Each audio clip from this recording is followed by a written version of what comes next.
Bonjour au peuple de Dieu, c'est le pasteur Jérémie. Nous voulons écouter la parole de Dieu pour la semaine, mais avant tout, nous allons commencer par une parole de prière. Alors, en signe de révérence à notre Père Céleste, baissons nos têtes et prions ensemble. Père éternel, Dieu Tout-Puissant, seul et véritable Dieu, Dieu de gloire, Dieu amour, nous venons encore te dire merci. Merci pour cette énième opportunité que tu nous donnes de pouvoir, Seigneur, nous recueillir dans ta présence. Merci, Seigneur, de bien vouloir, Seigneur, prendre ce temps de nous éduquer, de nous instruire, de nous équiper, de nous raviver, Seigneur, des eaux vives, de ta vérité, de nous impartir de ta grâce, ta faveur, tes bénédictions. Nous venons nous humilier au devant de toi, pleurant ta compassion et ta miséricorde d'un chacun d'entre nous. Puisses-tu, Seigneur, laisser que ton sang purge notre conscience de toute œuvre morte, afin que nous puissions te servir comme il se doit. Dispose nos cœurs, nos traits tout entiers à recevoir ta parole, à te recevoir car tu es ta parole. Et nous venons nous opposer aussi à tout ce qui n'est pas de toi, tout ce qui se lève contre la connaissance de la vérité, qui soit lié, renvoyé dans les gouffres de l'enfer une fois pour toutes. Au nom de Jésus, nous libérons l'air, l'atmosphère autour de nous, en nous, Seigneur, de toute interférence maléfique, de toute interférence démoniaque, au nom de Jésus-Christ. Et nous proclamons que Jésus-Christ est Seigneur en tout lieu et en toutes circonstances, pour les siècles et les siècles. Amen. Nous allons prendre notre lecture dans le livre de 2 Rois, chapitre 2, versets 1 à 15. 2 Rois, chapitre 2, versets 1 à 15. Je lis la parole de Dieu au nom de Jésus-Christ. Lorsque l'Éternel fit monter Élie au ciel dans un tourbillon, Élie partait de Gilgal avec Élisée. Élie dit à Élisée, « Reste ici, je te prie, car l'Éternel m'envoie jusqu'à Béthel. » Élisée répondit, « L'Éternel est vivant et ton âme est vivante. Je ne te quitterai point. » Et ils descendirent à Béthel. Les fils des prophètes qui étaient à Béthel sortirent vers Élisée et lui dirent, « Sais-tu que l'Éternel enlève aujourd'hui ton maître au-dessus de ta tête? » Et il répondit, « Je le sais aussi, taisez-vous. » Élie lui dit, « Élisée, reste ici, je te prie, car l'Éternel m'envoie à Jéricho. » Il répondit, « L'Éternel est vivant et ton âme est vivante, je ne te quitterai point. » Et ils arrivèrent à Jéricho. Les fils des prophètes qui étaient à Jéricho s'approchèrent d'Élisée et lui dirent, « Sais-tu que l'Éternel enlève aujourd'hui ton maître au-dessus de ta tête? » Et il répondit, « Je le sais aussi, taisez-vous. » Et lui dit, « Aujourd'hui, reste ici, je te prie, car l'Éternel m'envoie au Jourdain. » Il répondit, « L'Éternel est vivant et ton âme est vivante, je ne te quitterai point. » Et ils poursuivirent tous deux leur chemin. 50 hommes d'entre les fils des prophètes arrivèrent et s'arrêtèrent à distance vis-à-vis. Et eux deux s'arrêtèrent au bord du Jourdain. Alors Élie prit son manteau, le roula et en frappa les eaux, qui se partagèrent ça et là. Et ils passèrent tous deux à sec. Lorsqu'ils eurent passé, Élie dit à Élisée, « Demande ce que tu veux que je fasse pour toi, afin que je sois enlevé, avant que je sois enlevé d'avec toi. » Élisée répondit, « Qu'il y ait sur moi, je te prie, une double portion de ton esprit. » Élie dit, « Tu demandes une chose difficile, mais si tu me vois pendant que je serai enlevé d'avec toi, cela t'arrivera ainsi. Sinon, cela ne t'arrivera pas. Comme il continuait à marcher en parlant, voici un char de feu et des chevaux de feu les séparèrent l'un de l'autre, et Élie monta au ciel dans un tourbillon. Élisée regardait et criait, mon père, char d'Israël et sa cavalerie. Et il ne le vit plus. Saisissant alors ses vêtements, il les déchira en 2 morceaux. Et il releva le manteau qu'Élie avait laissé tomber. Puis il retourna et s'arrêta au bord du Jourdain. Il prit le manteau qu'Élie avait laissé tomber et il en frappa les eaux et dit, où est l'Éternel, le Dieu d'Élie? Lui aussi, il frappa les eaux et qui se partagèrent ça et là. Et Élisée passa. Les fils des prophètes qui étaient à Jéricho vis-à-vis, l'ayant vu, dirent, l'esprit d'Élie repose sur Élisée. Et ils allèrent à sa rencontre et se prosternèrent contre terre devant lui. Que le Seigneur bénisse sa parole, qu'elle vienne pleine de gloire, de grâce, de vie et de bénédiction au nom de Jésus-Christ. Aujourd'hui, le Seigneur voudrait que nous puissions parler de recevoir la double portion de l'onction de Dieu. Donc le titre de message d'aujourd'hui, recevoir la double portion de l'onction de Dieu. Une double portion de l'onction de Dieu est nécessaire dans ces derniers jours, car la tâche à accomplir est grande. Car dans chaque génération, il y a une onction appropriée, nécessaire pour traiter le problème qui trouble, qui mine cette génération, car l'onction vient briser le joug du moment, d'où le prophète Ésaïe dit dans Ésaïe chapitre 10, verset 27, « En ce temps-là, on vous citera le fardeau d'azur qui vous chargeait les épaules, et son joug qui vous accablait le cou. Et ce joug sera comme réduit en poudre par l'abondance de l'huile, en d'autres termes, par l'abondance de l'onction. » Donc l'onction vient briser le joug. L'homme, l'onction suit une nature spécifique. Elle suit un caractère particulier.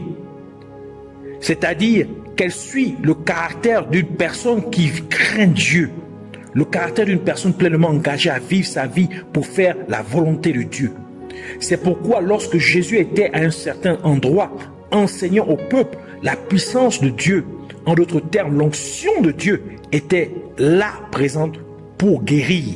Luc chapitre 5 verset 17 qui dit, « Or un jour il enseignait et que des pharisiens et des docteurs de la loi étaient venus de tous les bourgs de la Galilée et de la Judée et de Jérusalem, étaient là assis. La puissance du Seigneur agissait pour guérir les malades. » Dans le contexte de cet enseignement, l'onction se réfère à une impartition spirituelle de Dieu par son Saint-Esprit, donc son esprit, à une personne, conférant ainsi à cette personne une habileté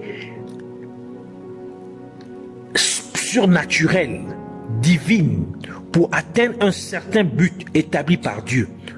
Par conséquent, après que Jésus-Christ fut baptisé du Saint-Esprit, il dit ce qui suit. Luc chapitre 4 verset 18 à 19, « L'Esprit du Seigneur est sur moi. C'est pourquoi il m'a oint. Il m'a envoyé pour annoncer l'évangile aux pauvres, pour guérir ceux qui ont le cœur brisé, pour publier la liberté aux captifs et le recouvrement de la vue aux aveugles, pour renvoyer libres ceux qui sont dans l'oppression et pour publier l'année favorable du Seigneur. » Il existe 3 catégories d'onction que Dieu déverse sur les êtres humains. L'onction de la royauté, ou l'onction royale, l'onction du sacerdoce, ou l'onction sacerdotale, ou de la prêtrise, et l'onction prophétique. L'onction de la royauté, ou l'onction royale. Un exemple de l'onction de la royauté est lorsque Dieu ordonna au prophète Samuel d'oint Saül, roi, sur le peuple d'Israël. 1 Samuel chapitre 9 verset 16 qui dit: demain à cette même heure je t'enverrai un homme du pays de Benjamin, et tu l'oindras pour être conducteur de mon peuple d'Israël, et il délivrera mon peuple de la main des Philistins, car j'ai regardé mon peuple parce que son cri est venu jusqu'à moi. Une autre illustration de l'onction de la royauté est quand le roi David demanda à Zadok le prêtre et Nathan le prophète d'oindre son fils Samuel pour être roi sur le peuple d'Israël.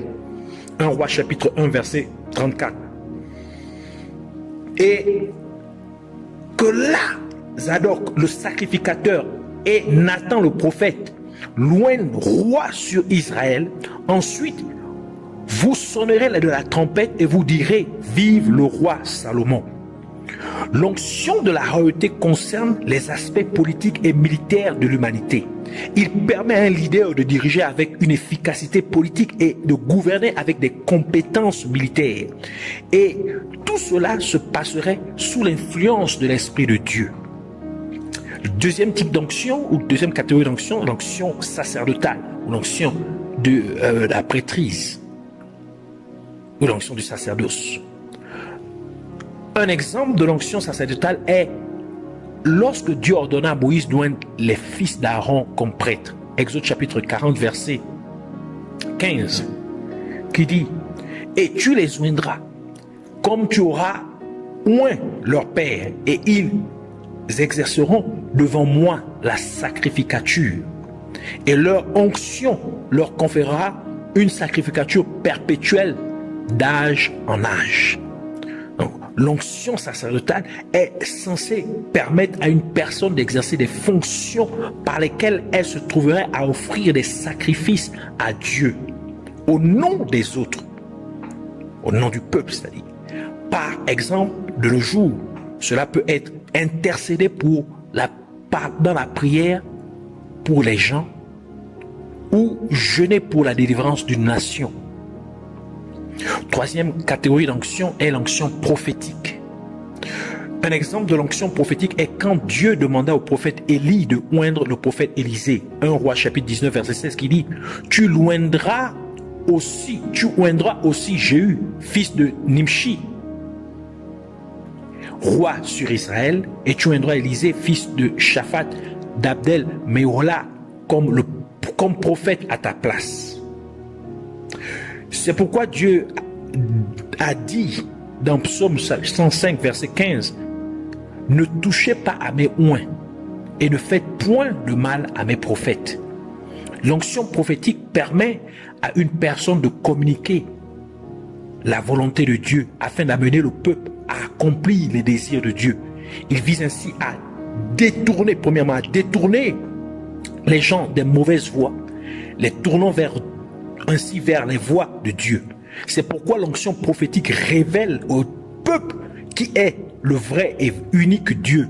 C'est pourquoi la parole de Dieu dit dans Apocalypse du chapitre 19 verset 10, la dernière partie du verset: car le témoignage de Jésus-Christ est l'esprit de prophétie. L'onction prophétique vise aussi à enseigner aux gens les voies de Dieu afin qu'ils puissent les connaître et ne pas s'en éloigner.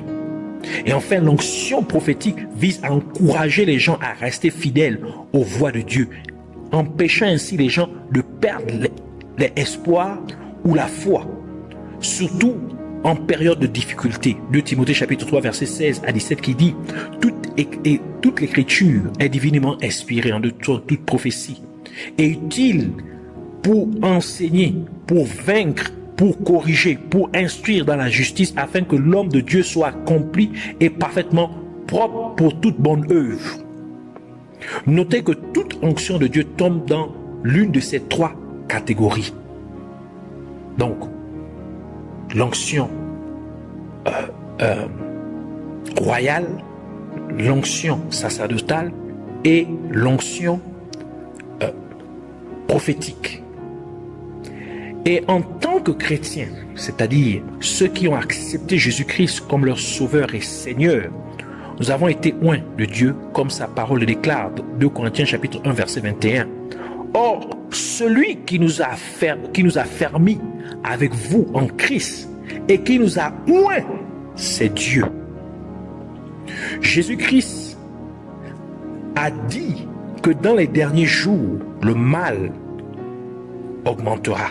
Matthieu chapitre 24, verset 12, qui dit « Et parce que l'iniquité sera multipliée dans le mal, la charité de plusieurs se refroidira. » Par conséquent, à cause de l'augmentation du mal, de l'iniquité, dans ces derniers jours, il y a une nécessité d'une double portion d'onction de Dieu. Car la parole de Dieu dit, dans Romains chapitre 5, verset 20, la dernière partie du verset, elle dit, mais où le péché a abondé, la grâce y a surabondé. Dans ces derniers jours, nous vivons une situation similaire à celle du temps du prophète Élie. Car au temps du prophète Élie, le mal avait beaucoup augmenté à cause de Jézabel, la femme du roi Akab, et qui amena tout le pays d'Israël à adorer Baal. Et quiconque ne le ferait pas, elle le ferait tuer. C'est pour cette raison que Dieu demanda au prophète Élie d'oindre Élisée en tant que prophète en remplacement de lui-même. 1 Roi chapitre 19 verset 15 à 16 qui dit « Mais l'Éternel lui dit, va, retourne-t'en par ton chemin du désert à Damas, et quand tu y seras entré, tu oindras Azaël, roi de la Syrie. Tu oindras aussi Jéhu, fils de Nimshi, roi sur Israël, et tu oindras Élisée, fils de Shaphat d'Abdel Méola, comme prophète à ta place. » Mais Élie n'avait pas seulement l'onction prophétique sur lui, mais il avait aussi l'onction sacerdotale. Car à son époque, la plupart, sinon tous les prêtres de Dieu avaient été tués par Jézabel ou se cachaient de peur d'être tués par Jézabel. C'est l'une des raisons pour lesquelles Élie confronta ou affronta les 400 prophètes de Baal. Par conséquent, lorsque Dieu demandait au prophète Élie d'oindre Azaël comme roi de Syrie, Jéhu comme roi d'Israël, et Élisée comme prophète, mais aussi de manière implicite comme prêtre ou de manière comme sacrificateur, parce que Élisée remplaçait Élie. Ainsi Dieu renouvelait les 3 types d'onction. Donc, de l'onction, Dieu rétablissait une nouvelle onction pieuse dans la royauté, le sacerdoce et dans le prophétique. Et cela était nécessaire pour faire face à la méchanceté de Jézabel, qui avait orienté le peuple vers de mauvaises voies en poussant le roi Akab ainsi que le peuple d'Israël à adorer Baal au lieu d'adorer le vrai Dieu Yahweh. Et Dieu est allé encore plus loin que le renouvellement des 3 types d'onction, car Dieu a également poussé Élisée à demander une double portion de l'onction de Dieu que Dieu avait placée sur le prophète Élie. Et parce que dans ces derniers jours, nous vivons actuellement une situation très similaire à celle du temps du prophète Élie, où la méchanceté a beaucoup augmenté. C'est pourquoi Dieu renouvelle les 3 types d'onction dans différentes parties du monde. Car la parole de Dieu dit dans Ecclésiaste chapitre 1 verset 9, « Ce qui a été, c'est ce qui sera. Ce qui s'est fait, c'est ce qui se fera. Il n'y a rien de nouveau sous le soleil. » Cela implique que Dieu rappelle les choses qui étaient dans les temps anciens afin qu'elles puissent se manifester dans les temps actuels.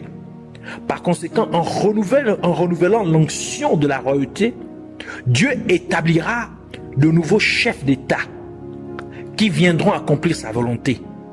En renouvelant l'onction sacerdotale, Dieu établira des gens qui se sacrifieront en prenant le temps d'intercéder par des prières intensives et des périodes de jeûne pour que la volonté de Dieu soit faite dans ces derniers jours.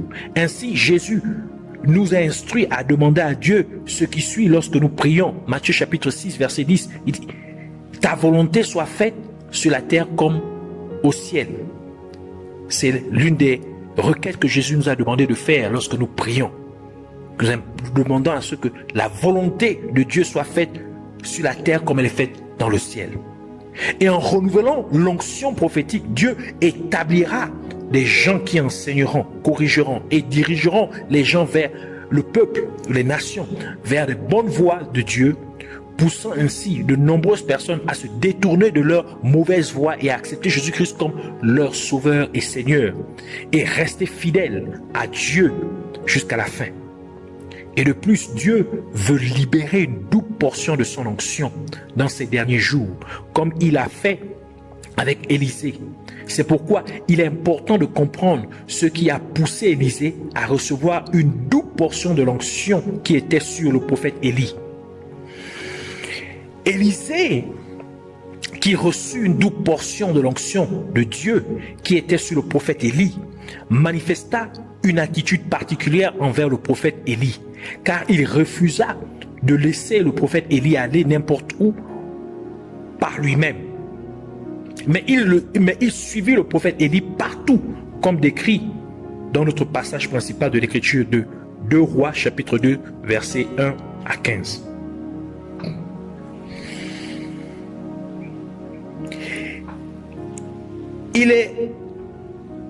Ils firent leur voyage de Gilgal pour 3 endroits respectifs, tous sur instruction de Dieu. Comme le prophète Élie le mentionna à Élisée, ces 3 endroits sont respectivement Bethel, Jéricho et le Jourdain. Par conséquent, pour comprendre comment la double portion de l'onction de Dieu est obtenue, nous devons révéler la signification spirituelle derrière ces 4 lieux, Gilgal, Bethel, Jéricho et le Jourdain. En parlant de Gilgal, Gilgal est le point de départ du voyage du prophète Élie et Élisée vers les 3 destinations respectives instruites par Dieu. Cependant, Gilgal était aussi le point de départ de la conquête du pays de Canaan par le peuple d'Israël à l'époque de Josué, de l'autre côté du Jourdain. Et c'est à Gilgal que Dieu demanda à Josué de circoncire tous les enfants d'Israël. Josué chapitre 5 verset 2 à 3 qui dit: en ce temps-là, l'Éternel dit à Josué, fais-toi des couteaux de pierre et circoncis de nouveau pour la seconde fois les enfants d'Israël. Josué se fit donc des couteaux de pierre et circoncis les enfants d'Israël au couteau d'Aralot. Il s'agissait d'une nouvelle génération d'enfants d'Israël à qui Dieu demanda à Josué de circoncire, car Dieu fit mourir la génération précédente dans le désert parce qu'ils ne crurent pas en lui quand il leur demanda d'aller posséder le pays de Canaan. Ainsi, ils désobéirent à Dieu. C'est pourquoi Dieu les fit errer dans le désert pendant 40 ans, tandis que Dieu fit naître une nouvelle génération d'Israélites dans le désert. Josué chapitre 5 verset 4 à 6 qui dit: or voici la raison pour laquelle Josué les circoncis. Tout le peuple sortit d'Égypte, les mâles, tous les gens de guerre étaient morts au désert, en chemin, après être sortis d'Égypte. Car tout le peuple qui sortit était circoncis, mais on n'avait pas circoncis, on avait circoncis aucun de ceux qui étaient nés au désert en chemin, après être sortis d'Égypte.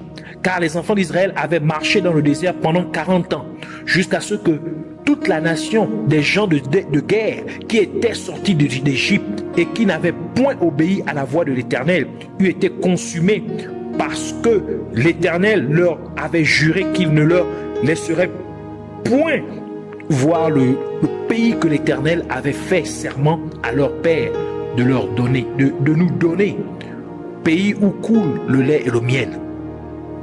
Nous pouvons voir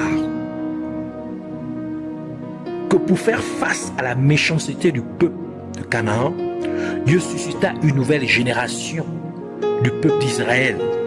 D'où Dieu dit au peuple d'Israël dans Deutéronome chapitre 9 verset 4, « Ne dis point en ton cœur, quand l'Éternel ton Dieu les aura chassés devant toi, que c'est à cause de ma justice que l'Éternel m'a amené pour posséder ce pays.